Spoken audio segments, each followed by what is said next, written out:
சுரையனும் மஷ்ரூமும் போட்ட பிரட்டலோட சாப்பிட போகிறேன். சாப்பிட்டு எப்படி இருக்குன்னு சொல்கிறேன். சூப்பராக இருக்கும்.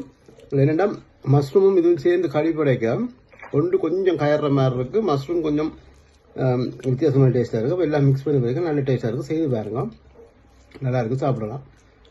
செய்து சாப்பிட்டு பாருங்க. ஓகே, அந்த கறியை தனியாக சாப்பிட கொஞ்சம் புளிப்பு கூட மாதிரி இருக்குது. மற்ற கறிகளோடையும் சோத்தோடையும் படி மிக்ஸ் பண்ணி சாப்பிட நல்லா டேஸ்டாக இருக்குது.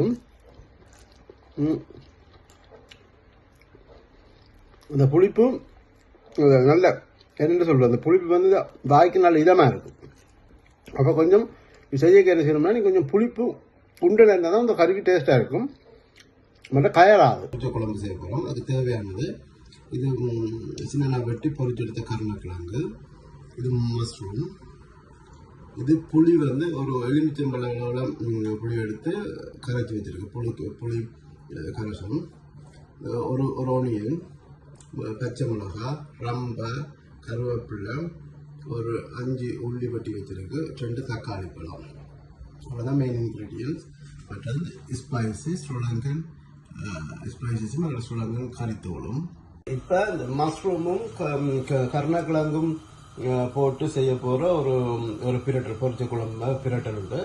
அதை என்னென்ன செய்யணும்னு பாருங்கள். ஓரளவு நாங்கள் நல்லெண்ணெய் தான் யூஸ் பண்ணுறேன்னா கொஞ்சம் நல்லெண்ணெய் கொடுங்க. அப்படி ஓகே, கொஞ்சம் இந்த நல்லெண்ணெய் ஒரு விட்டுட்டு நல்லெண்ணெய்க்கு போகிறேன். நல்லெண்ணெய் கொஞ்சம் கொதித்து நல்லெண்ணெய் இப்படி ஒரு அந்த என்னென்னு சொல்கிறது நல்லெண்ணெய் அந்த நுரா வரும். அந்த நுரா வர பதத்துக்கு வந்த பிறகு இந்த பெருஞ்சீரகம், நச்சீரகம், வெந்தயம், ஒரு 2 ஏலக்காய் போட்டிங்கன்னா பாருங்கள். இப்போ வடித்து நுரையாக வரும். இப்படி வந்த வரைக்கும் நல்லெண்ணெய் வந்து இப்படி நுரைக்கணும். இப்படி நுராய் வந்த பிறகு கழுவி ரம்பை, கருவேப்பிள்ளை, உள்ளி, அதோட சேர்த்து ஒனியன், பச்சை மிளகாய் இப்போ போட்டுட்டு தக்காளி பழத்தையும் போடுவோம். தக்காளி பழத்தையும் போட்டு 3 மினிட்ஸ் மிக்ஸ் பண்ணவே அந்த கண்ணாடி பழத்துக்கு ஒரு நேரம் வந்துடும். வந்த பிறகு கழுவி வெட்டி வச்சிருக்கிற மஷ்ரூம் இருக்குது தானே, மஷ்ரூமை மிக்ஸ் பண்ணுங்க. மஷ்ரூமை போட்டு இந்த மஞ்சள் போடுங்க. சரி தானே, மஞ்சள் கொஞ்சம் போடுங்க. கல் உப்பு போடுறேன், அஜினமோட்டோ போடுங்க. ஓகே, கொஞ்சம் மிளகுத்தூள் போடுங்க.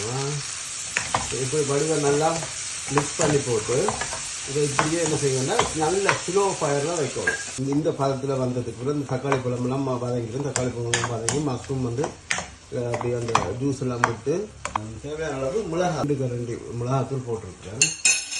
மிளகாத்தூளை போட்டுட்டு கொஞ்சம் மிக்ஸ் பண்ணுங்க. மிக்ஸ் பண்ண உடனே கரைச்சி வச்ச புளி கரைசலை விடணும்.